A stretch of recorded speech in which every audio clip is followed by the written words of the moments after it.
Back to जागो लाहौर। जनाब, चावल और रोटी पाकिस्तान, भारत और दीगर कई ममालिक में ना खाने का एक अहम हिस्सा समझे जाते हैं। बहुत से लोग रात के खाने में चावल और रोटी दोनों खाते हैं और उन्हें इसमें तवाज़ुन नज़र नहीं आता। रात के वक्त इंसान का मेटाबॉलिज्म कुदरती तौर पर सुस्त हो जाता है, इसलिए रात को हमेशा हल्की ग़िज़ा बेहतर रहती है।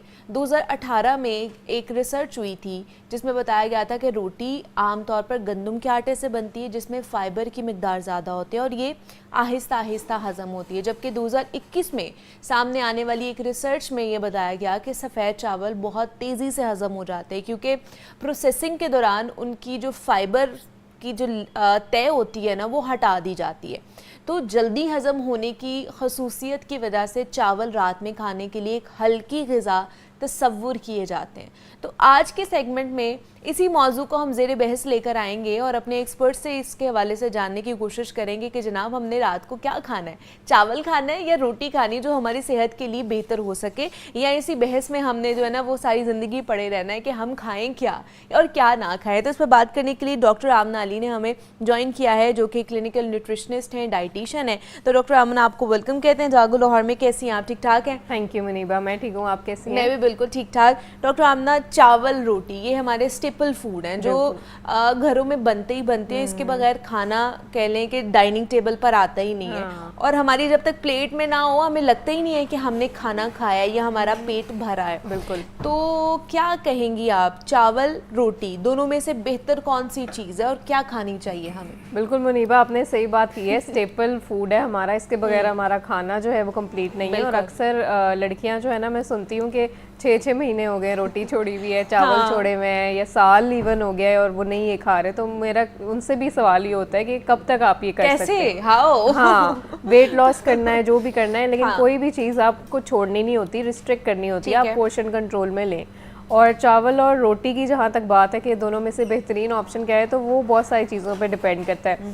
सबसे पहले तो ये कि कितनी क्वांटिटी में आप ले रहे हैं, अगर रोटी है या चावल है तो दोनों में आप कितना तवाज़ुन रख के और वो कितनी मिकदार में ले रहे हैं, तो वो बहुत ज़रूरी है। दूसरी चीज़ इसमें टाइप आती है कि अगर रोटी है तो वो किस आटे की आप ले रहे हैं, वाइट की है मतलब रिफाइंड आटा है, या फिर वो जो चक्की का आटा है, मल्टीग्रेन आटा है। फिर इसी तरह चावलों में भी अब आपके पास ऑप्शंस है, वाइट राइस है या ब्राउन राइस है। और तीसरी जो सबसे इम्पॉर्टेंट चीज़ जो आपने जहन में रखनी होती है रोटी या चावल उसमें से सिलेक्शन के लिए, वो आपके हेल्थ गोल्स हैं कि आपको कोई मेडिकल प्रॉब्लम तो नहीं है। जैसे लड़कियों में PCOS होता है, डायबिटिक्स जो है उनके लिए फिर डिफरेंट होगी चीज़।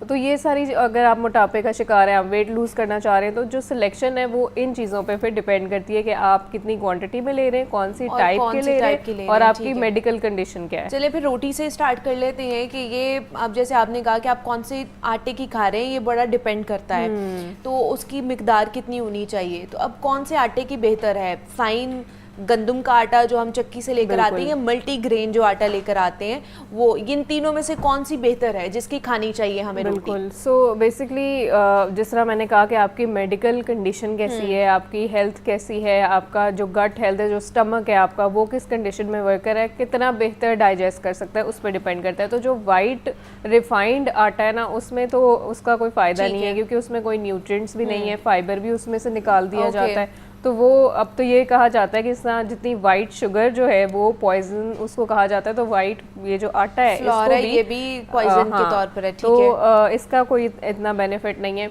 जो गंदम का है, चक्की का आटा जो होता है, या फिर मल्टीग्रेन जो है, वो कंपैरेटिवली बेहतर ऑप्शन है। उसमें ये कि लेकिन बहुत सारे लोगों को जो मल्टीग्रेन है ना, उसमें भी डाइजेस्ट करने में इश्यूज आते हैं, क्योंकि वो बहुत सारे ग्रेन्स का मिक्सचर होता है, फाइबर कंटेंट उसमें ज़्यादा है, और कुछ लोगों को फिर उससे कॉन्स्टिपेशन, डायरिया, इस तरह के इश्यूज हो जाते हैं। लेकिन वही बात है कि आप कितना उसको एक दिन में इस्तेमाल करें। अगर आप 3-3, 6-6 रोटियां बना के खा रहे हैं तो वो ऑब्वियसली ज़्यादती हो जाती है, तो वो सही नहीं है।